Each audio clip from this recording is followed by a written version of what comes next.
My dad smirked. The house is mine now. You're out by Friday, as my parents waived a deed they claimed gave them my $3.8 million inheritance. Then they returned with movers to throw me out. What they didn't know was who had been waiting inside all along. Hi there, Reddit. Now envision this image. For the entirety of your life you have been under the impression that the concept of family genuinely carries some significance. Then one day your biological parents who hardly raised you walk up on your porch with these smug predatory smiles, thinking that they have just taken the entire $3.88 million bequest that your beloved grandparents left behind right out from under you. When they look you in the eye, they present you a piece of paper and tell you that you are going to be fired by Friday. Nevertheless, I must tell you that the look of complete and utter dread that appeared on their faces when they returned with those movers and saw exactly who was waiting on the doorstep, unquestionably irreplaceable. This is Marcus. Despite the fact that I am 29 years old and work as a financial analyst, I never in a million years imagined that I would be fighting my own blood over something that my grandparents had spent their entire lives constructing. When I received my degree in finance, my very first goal was to make certain that their $3.8 million estate was secured in such a way that it could not be breached by anything, not even a nuclear weapon. This was my extremely first priority. How come? The reason for this is that I had been observing the vulture circle for 20 years. My mother, my father, and my younger sister were the vultures that were responsible for this. You need to know the complete history in order to have a complete understanding of why I went to such severe and neurotic lengths. This is not merely a tale about wealth or belonging to a luxurious home. This is about 23 years of being manipulated, feeling suffocated by entitlement, and witnessing people who were supposed to be my family treat the most kind and kind-hearted people I have ever met like a bottomless ATM. Put on your seatbelt and get something to drink, because this is about to become quite nasty. During the time when I was 6 years old, my grandparents, Arthur and Eleanor Vance, were responsible for my upbringing. To chase massive career opportunities in Florida, my biological parents, Richard and Brenda, practically left me at their doorstep in Boston. They were determined to pursue these opportunities. But in all honesty, on the other hand, what they were really looking for was a life that was completely free from the responsibilities of parenthood, and they were bouncing around crazily between various schemes to become wealthy quickly. Every single one of their projects was a complete and utter failure, despite their best efforts. Still to this day, I can vividly recall the day when they left me behind. When I was 6 years old, I was standing on this brick path that encompassed the driveway of my grandparents. At the time, I was holding a stuffed golden retriever and a little luggage that had seen better days. In the meantime, my father Richard was just tapping his foot and checking his watch, while my mother Brenda was acting out these dramatic fake tears for the neighbors to witness. They kept saying, "It's just temporary, buddy," over and over again, just until we get settled in our new executive roles. The executive roles in question entailed the sale of various health supplements that were imported and not regulated, which ultimately turned out to be a gigantic pyramid scheme. They were completely deprived of everything within a span of 8 months. But by the time they reached their lowest point, I had already reached a point of profound contentment with Arthur and Eleanor. They were already being referred to as Grandpa and Grandma by me. During the little time that I had spent with my biological parents, I had already experienced feelings of more safety, security, and love than I ever had before. Not just any house, but the house I grew up in was special. It was a stunning brownstone that had been built in the 1890s and lived in a historic neighborhood in Boston. Original mahogany woodwork, enormous stained glass windows in the stairs, and a library with bookshelves that reached from floor to ceiling, and one of those rolling ladders were all features associated with this property. Since the beginning of time, Grandpa Arthur's family had owned and lived in the house. The structure was constructed by his grandfather, who had been a prosperous maritime businessman. Over the course of several decades, it was scrupulously preserved and passed down. It wasn't simply the brownstone that was involved. As well as that, there were rental properties. A magnificent townhouse in Cambridge and a gigantic triple-decker in Somerville are both available for purchase. Grandpa had purchased them in the late 1970s, when the real estate market in Boston was very different from what it is today.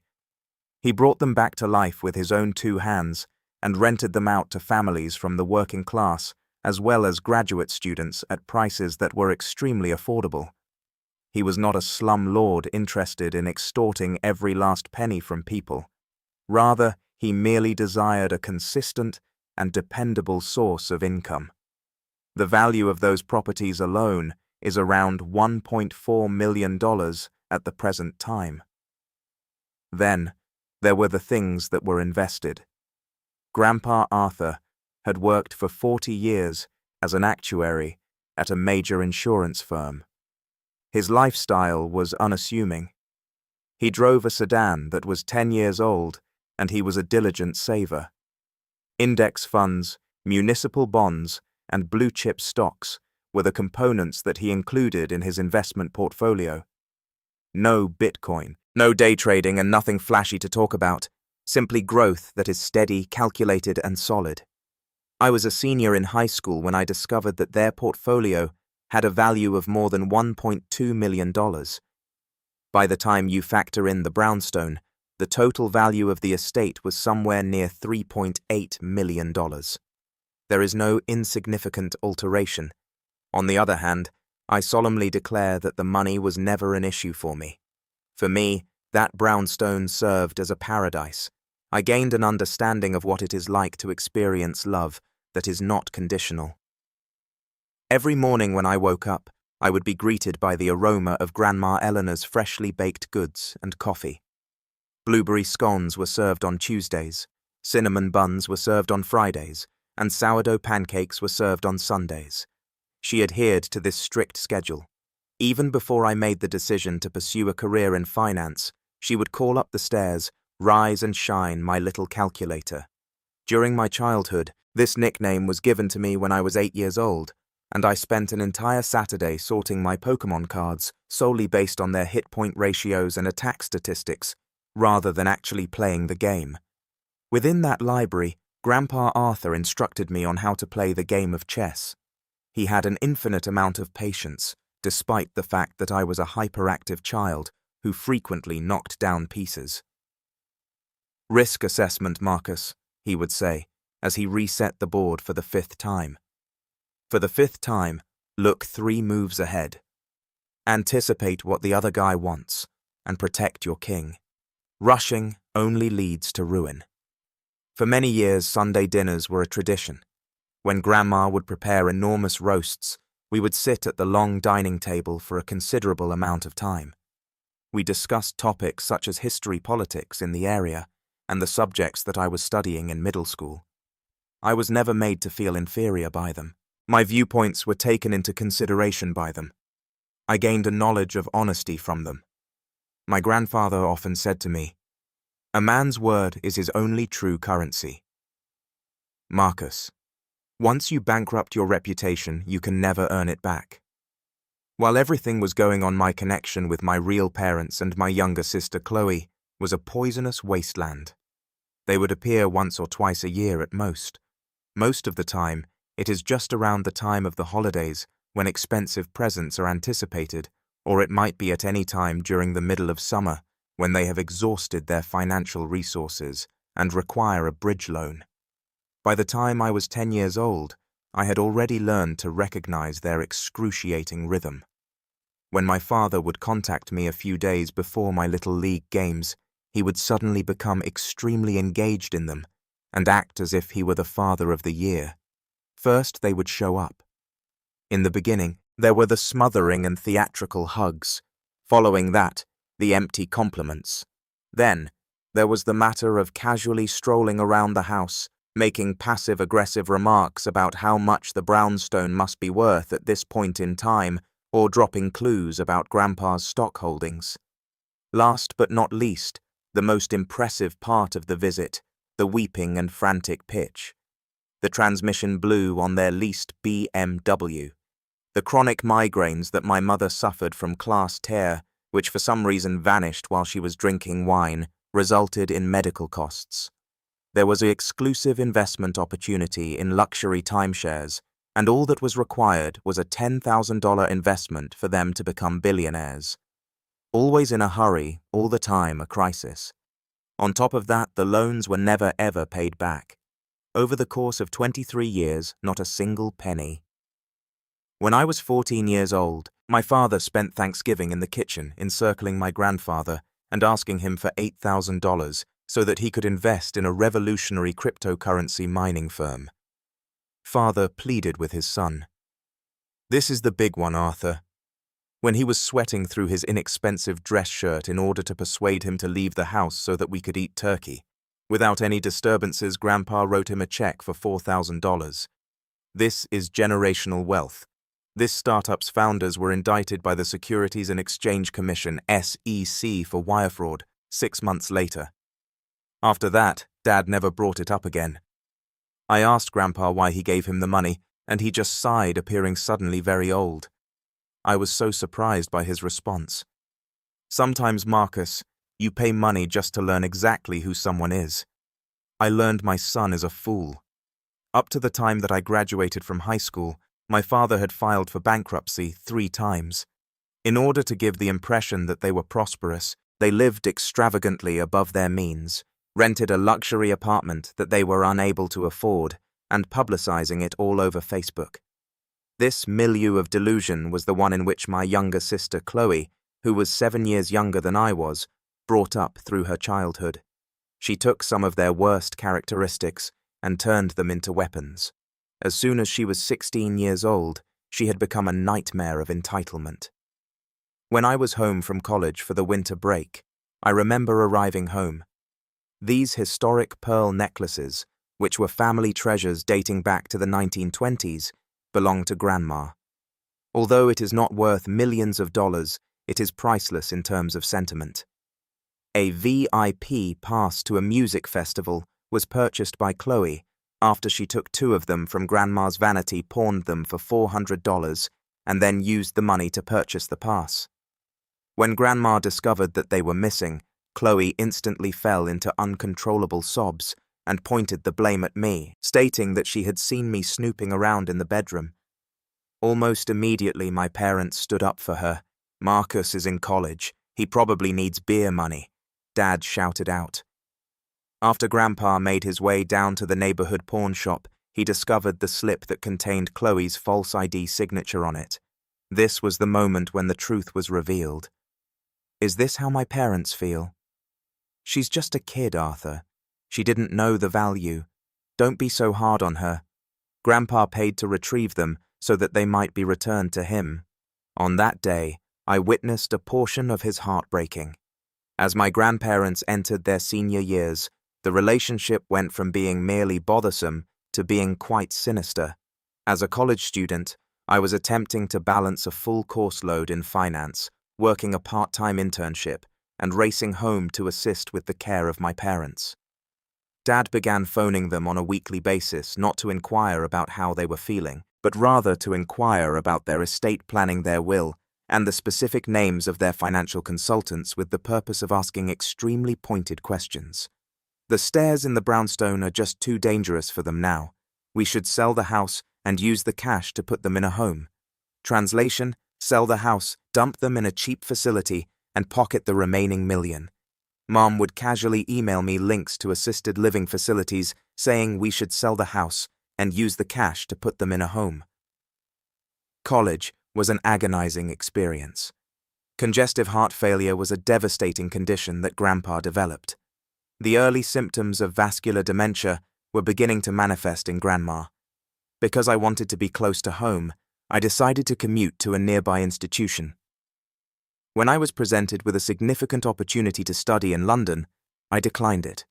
I woke up every day at 5:30 in the morning to organize Grandpa's 10 different pills, prepare breakfast for them, commute to class, rush back at noon to check on them, and then study at the kitchen table until 2 o'clock in the morning while listening to make sure Grandma didn't wander out. Sadly, my social life failed. Relationships were a joke. However, I did not care. During the time when my parents were abandoning me, they had given up their golden years in order to raise me. Authentic families behaved in this manner. You are present. During my entire life, the day of my graduation was the most bittersweet time. The morning of May was brisk and clear. I was successful in transporting Grandpa there in a medical transport van that I chartered, complete with his portable oxygen tank along with him. I looked over at Grandma, who was sitting next to him and holding his hand. She occasionally forgot the purpose of the ceremony, but she was beaming with pride any time I looked in her direction. Oh, and Chloe and my parents. There is no trace of either. Months earlier, they had responded with a yes. I received a text message from my mother at 6:45 in the morning, which said car trouble. So sorry. So proud of you though. Catch up soon. Car problems have a reason. The following day, I discovered that they were staying at a casino resort in Connecticut by looking at Chloe's Instagram story. Nevertheless, when I came across that stage and saw Grandpa Arthur crying with actual tears flowing down his cheeks as he clapped his weak hands, I was immediately overcome with emotion. I came to the realization that I did not require the assistance of my parents. My biological parents were right there with me. Grandpa drew me in close to him that evening when we were back at the brownstone. His breaths were faint and labored. With a wheezing sound, he said, "Your parents are hollow people, Marcus. They have no center. Don't ever let them hollow you out." After a period of 4 weeks, Grandpa Arthur's heart finally stopped beating while he was sleeping. Within the library, I discovered him sitting in his armchair with a book on his lap. I am unable to adequately express the level of devastation that I experienced. It seemed as if the very basis upon which my universe was built had been shattered. After exactly 5 months had passed, Grandma Eleanor continued to follow him. I am aware of the reality. Despite the fact that the physicians referred to it as a quick deterioration, owing to the dementia due of a broken heart, she passed away. To put it simply, she did not wish to live in a world that was devoid of Arthur. On one of the few days that she was still conscious, she seized my hand with a horrifying amount of force. "Marcus," she murmured, her eyes gleaming with brilliant clarity. While I was sobbing into her blankets, I made a promise to her. Arthur and I fixed it. We fixed the house. We fixed the future. They can't touch it. Promise me you won't let them touch it. After a period of 3 days, she passed away.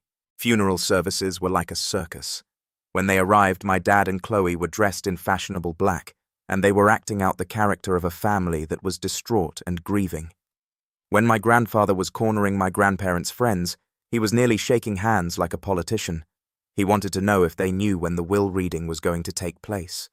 The fact that I had already been working behind the scenes for more than a year was something that Richard, Brenda, and Chloe were already unaware of.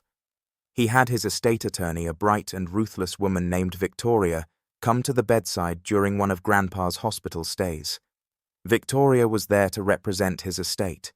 The Arthur and Eleanor Vance Family Trust was formed by our organization.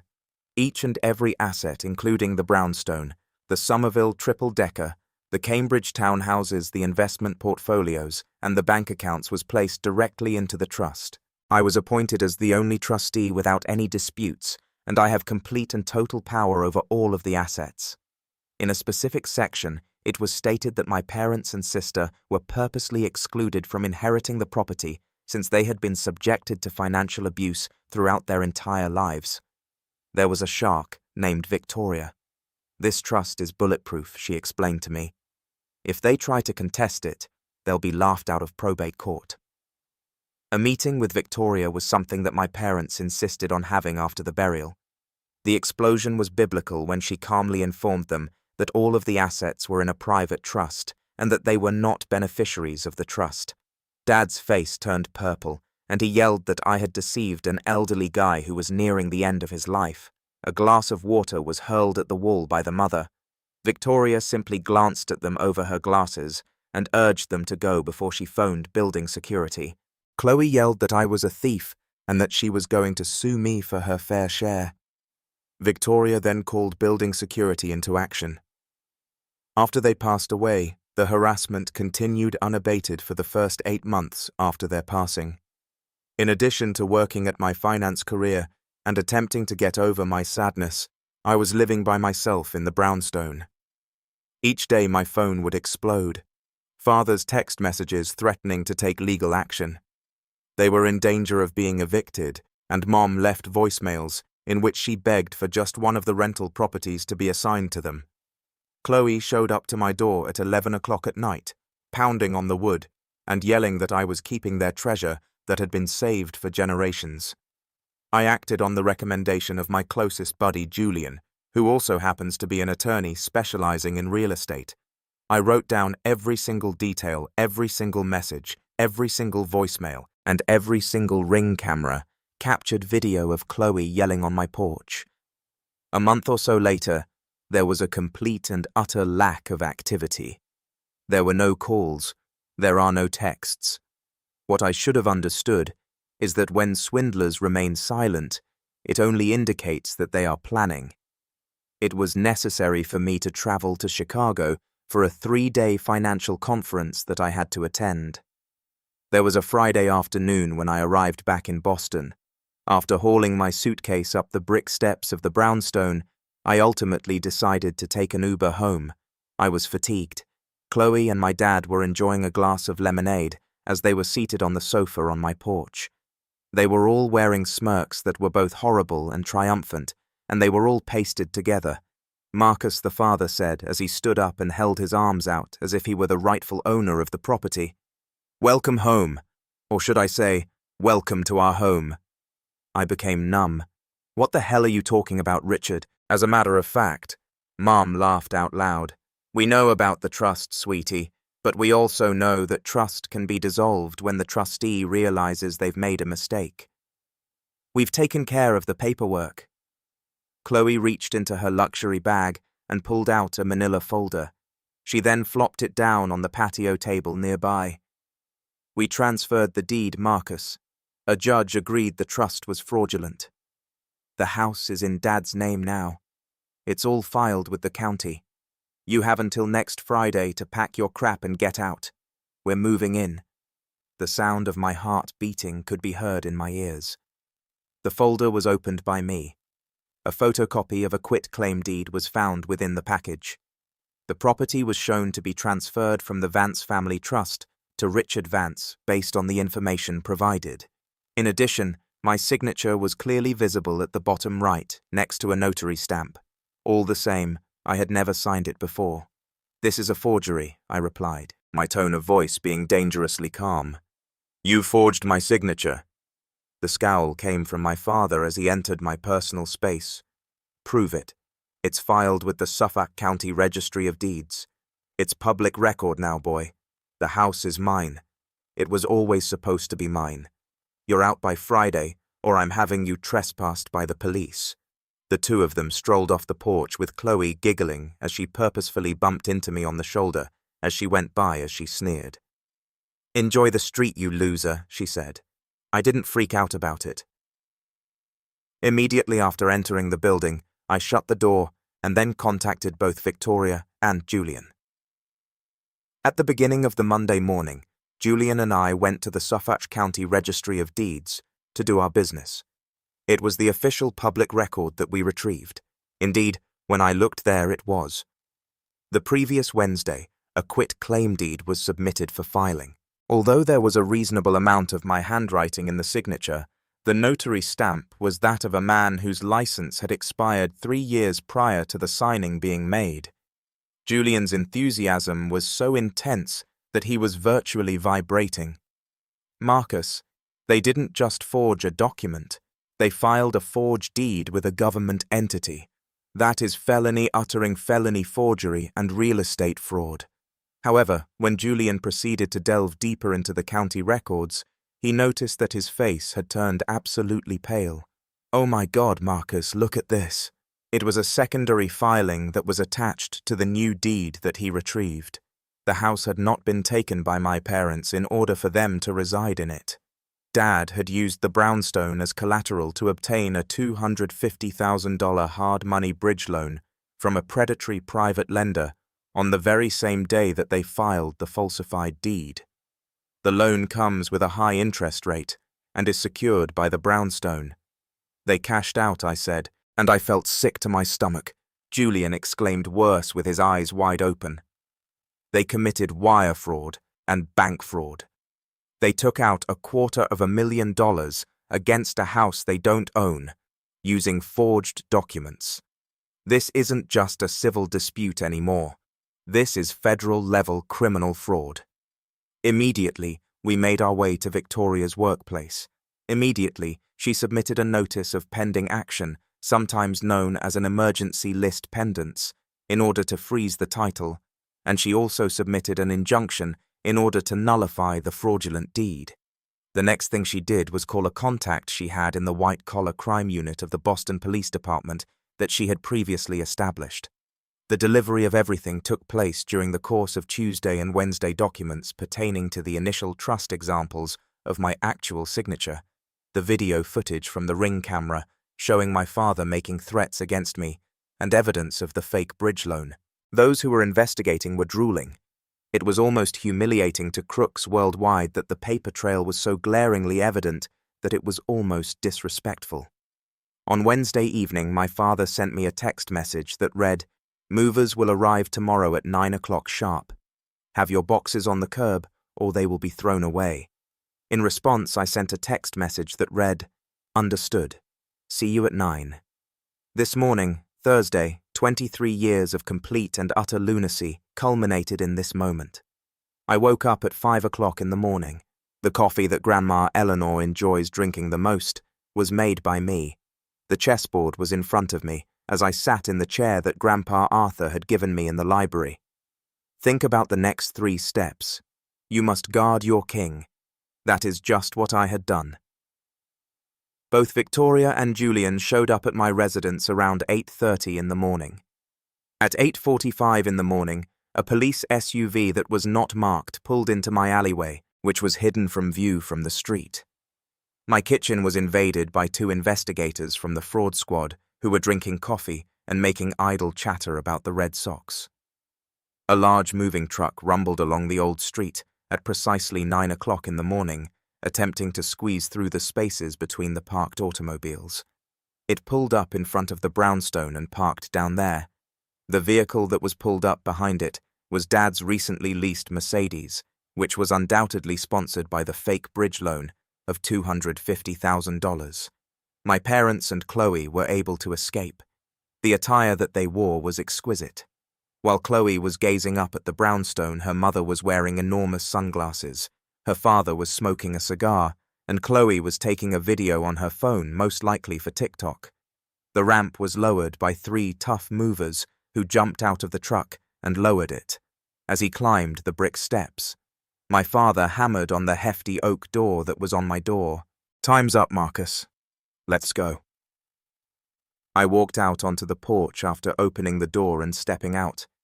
A single box was not packed by me at any point. A mug of coffee was in my hand at the time. It took a moment for Dad's smug smile to stumble down. "Where's your stuff, I told you. If it's not packed, the movers are throwing it out." "I'm not leaving Richard," I responded in a manner that was smooth. A snort came from the bottom of the stairs as Mom laughed. "Don't make this harder than it has to be, Marcus. The house is ours. We have the deed." As Victoria emerged from the corridor to take a position next to me, she asked, "You mean the forged quitclaim deed?" She was carrying a briefcase while wearing a suit that was as sharp as a razor. On my opposite side, Julian emerged from his house. The expression on Dad's face changed. "Who the hell are you?" "I'm Victoria Harrington, the executive and legal counsel for the Vance Family Trust, and this is Julian Reyes, Marcus's personal attorney. We're here to inform you that your fraudulent deed has been voided by an emergency court order as of 8 a.m. this morning." Chloe ceased recording the audio. "Dad, what is she talking about?" The voice of the father trembled as he attempted to exhale from his chest. "You can't do that. A judge signed off on it. I have rights. I'm the son." "No judge gave their approval to anything," Julian stated with a smile on his face. You forged a signature, used an expired notary stamp, and filed a fraudulent document with the county, which is a felony. We didn't forge anything." Mom shouted, her voice reverberating down the street as she stood there. "He signed it. He's lying." "That's going to be very hard to prove," I replied, sipping a cup of coffee, "considering you also used that forged to take out a $250,000 bridge loan from Apex Lending. Where is that money, Richard?" The expression on Dad's face gradually lost all of its color. A look on his face suggested that he was about to throw up right there on the brick steps. With a surprise, Mom looked at her father. "Richard, what bridge loan? What is he talking about?" It was a secret from him. He falsified the deed, took out the loan, and concealed the funds from his own wife, all while he was doing it. Victoria smiled and said, "Oh, things are going to get better because you defrauded a licensed financial institution across state lines using a wire transfer. You've escalated this from local real estate fraud to federal wire and bank fraud." Taking a step back, Dad came dangerously close to falling down the stairs, screaming in a panic. "Movers," he cried. "Pack it up. We're leaving now." A low voice could be heard coming from within the home saying, "In all honesty, you are not going anywhere." When the two detectives emerged onto the porch, they were wearing badges that were attached to their belts. It is the first time in my entire life that I have ever witnessed a human being deflate in the manner that my father did at that very instant. There was a real buckle in his knees. The cigar fell out of his mouth and rolled down the stairs into the ground below. Richard Vance. Brenda Vance, the lead detective who was walking down the stairs, said to Brenda Vance, "You're both under arrest for forgery, uttering a false document, and real estate fraud. Mr. Vance, we also have a warrant regarding the fraudulent procurement of a $250,000 loan." When the movers realized they were in the middle of a major crime scene, they literally threw their hands in the air, ran back to their truck, and then walked out of the building without uttering a single word. This caused Mom to begin hyperventilating. She was immediately selling out her husband in order to save herself. No, I didn't know about the loan. I just signed the deed." "He told me to sign it," she exclaimed. First, the police officers placed Dad in handcuffs. In fact, he didn't even fight. The realization that he had spent his entire life engaging in fraudulent activities finally dawned on him, and he did nothing except gaze blankly at the ground. Mom, who was crying uncontrollably, was the third person to be placed in handcuffs. Her pricey sunglasses were accidentally dropped upon the brick path where they broke. Afterwards, there was Chloe. She remained trembling as she stood by the Mercedes, holding her phone in her hand, the entire time. It was then that she yelled out, "Wait." As they were loading our parents into the back of the unmarked SUV, "What about me? Where am I supposed to go?" "My stuff is in their apartment." The investigator turned his gaze to her. "Are you Chloe Vance?" "Yes. We have evidence you were present when the notary stamp was procured. You're not under arrest right now, but we strongly suggest you don't leave the state. We'll be in touch." Dad peered out the window of the SUV and looked at me as the doors slammed shut completely. Neither anger nor rage could be seen in his eyes, just a void of terror that is empty. I whispered softly, "Enjoy the street." Chloe and I repeated her exact words from the previous week. I retraced my steps, entered the building, and closed the massive oak door behind me. Over the course of the past few months, the aftermath has been a non-stop whirlwind. Due to the overwhelming amount of evidence, the legal system moved at a startlingly rapid pace. In light of the fact that the $250,000 cash was discovered, concealed within a cryptocurrency wallet, Dad was not granted bail because he was deemed to be a flight risk. He could be sentenced to up to 15 years in federal prison at this time. Even though Mom accepted a plea bargain and testified against him, she is still facing a sentence of 3 to 5 years in prison for her role in the forgery. Due to the fact that they immediately defaulted on the fraudulent bridge loan, the private lender went after their personal assets. It was confiscated everything that they owned, everything from their bank accounts to the Mercedes that they loaned out. About a month ago, Chloe made an attempt to call me while crying and stating that she was living on the couch of a friend and that she needed money to pay her rent. I reminded her that Grandpa's rule remains in effect, which states that rushing is the path to disaster and that she ought to have looked 3 steps ahead. After that, I blocked her voicemail. It is still the brownstone where I make my home now that it's quiet. Sometimes when I'm sitting in the library, I swear I can smell Grandma's cinnamon rolls or hear the soft clack of Grandpa's chest pieces. I just can't find the words to describe it. During the past week, I completed something that Victoria and I had been working on together. In order to establish the Arthur and Eleanor Vance Foundation, I used a portion of the rental income that was generated from the properties in Somerville. Children who are making their transition out of the foster care system in Boston are eligible for full-ride scholarships and mentoring in the area of financial literacy. Children who do not have parents on whom they can rely. Children who cannot live without Grandpa Arthur in their lives. A significant portion of my parents' lives was spent attempting to steal wealth that they had not earned. At the end of the day, they gave me the perfect opportunity to put them away for good, and they didn't even realize that they were doing it. Not a chance.